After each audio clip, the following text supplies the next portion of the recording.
So I was pondering this, and I just happened to be on vacation. I was visiting my family, and I have a cousin who is a PhD in biochemistry. So I decided to use the opportunity to pick his brain. I told him what we knew about, or what I knew about love, and I said certain neurotransmitters go up, certain ones go down. I think it may be biochemical. I looked at him, and he gave this expression of plausible. I said some may have a tipping point reaction. He said plausible, or looked plausible. And then I said others may be enzymatic with a subsequent decrease. Again, he gave me the facial expression of plausible. He's not a big talker, so I thought this was going really well.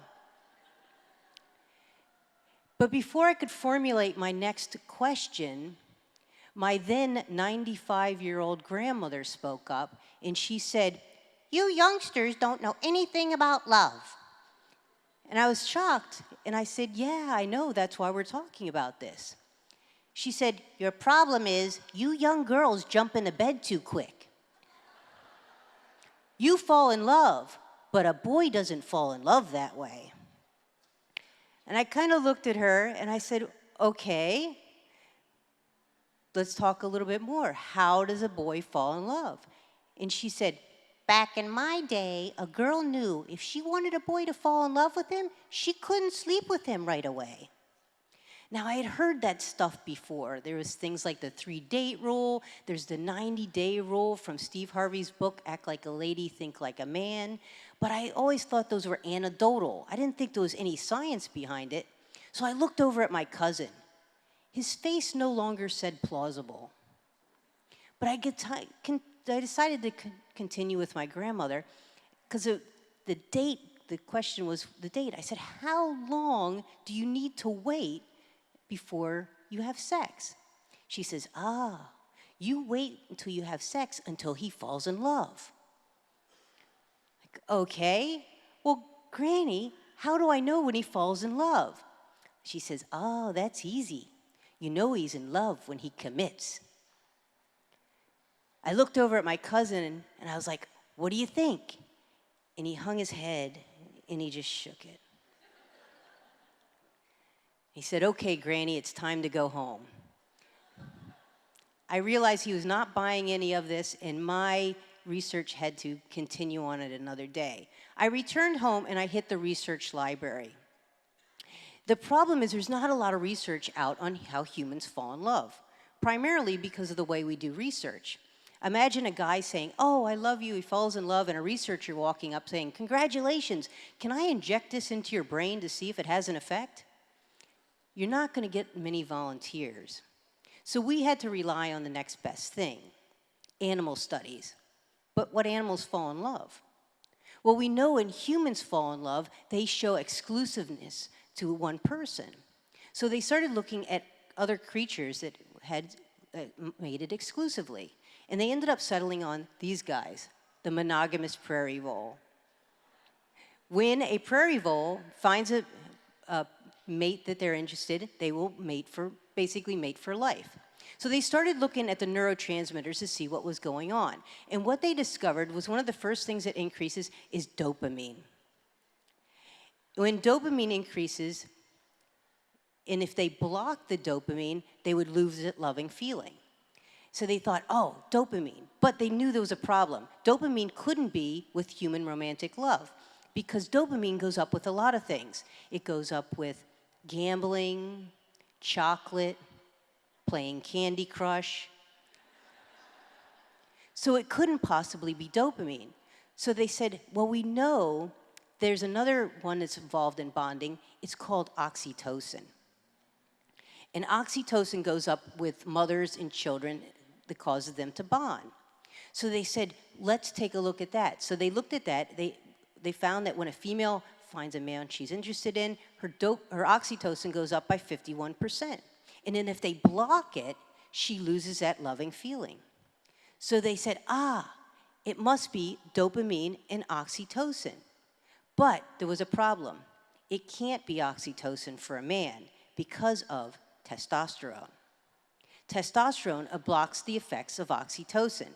So they said, oh, it's got to be something different. They looked at another one that had a similar formula to oxytocin, and that is vasopressin. So they did the study again. They injected the voles with, or the vole would meet, they'd have the vasopressin, they inject an antagonist, a chemical block to the vasopressin, he would lose that loving feeling. So they said, oh, then it's got to be dopamine and vasopressin for males, and possibly some testosterone, because we know that it goes up with that. So they said, perfect. What does that mean for us? Is this applicable?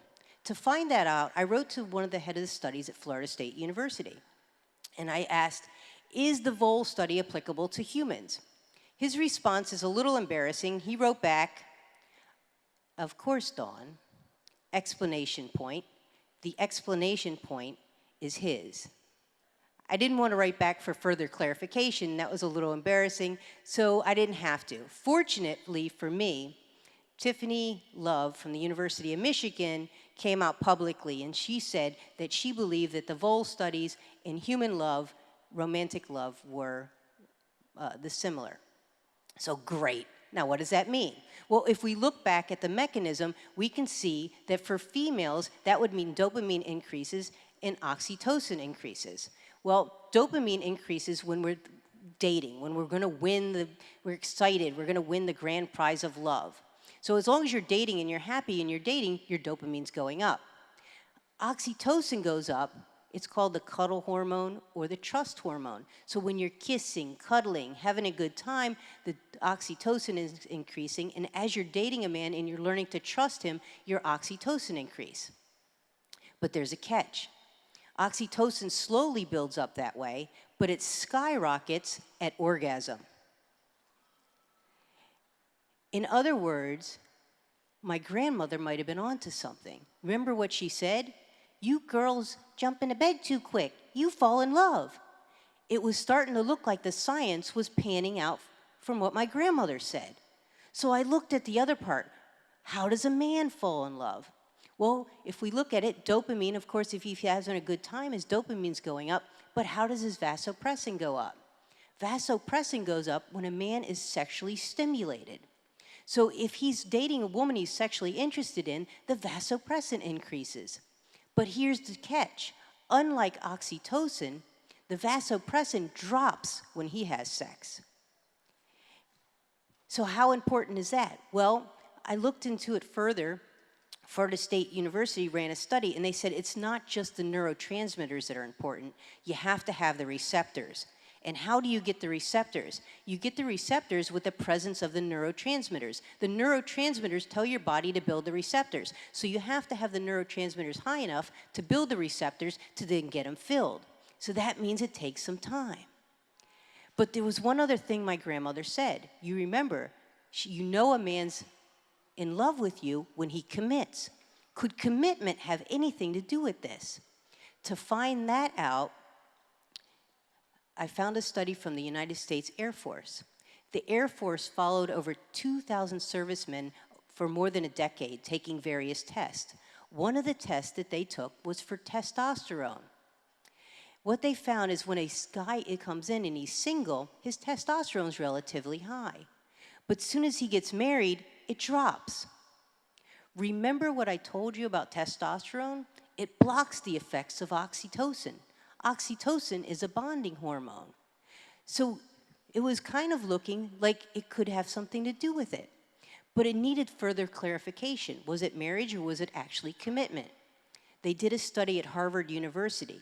They took married men, single men, and men in committed relationships. They tested their testosterone. This is what they discovered. Like the Air Force study, the men that were married, single, had high testosterone, where the men that were married had lower testosterone. And here's the catch. The men that were single, or the men that were married, and the men that were in committed relationships, the testosterone level did not differ. That means that the testosterone didn't drop when he got married, it dropped prior when he committed. So that means my grandmother looks like she was right. Women take a bigger risk and tend to fall in love when she has sex, and men tend to fall in love when he has commitment. So that confirms something for me that I always suspected. Not just that women tend to fall in love with sex and men with commitment, something even more important, and that is my grandmother is brilliant.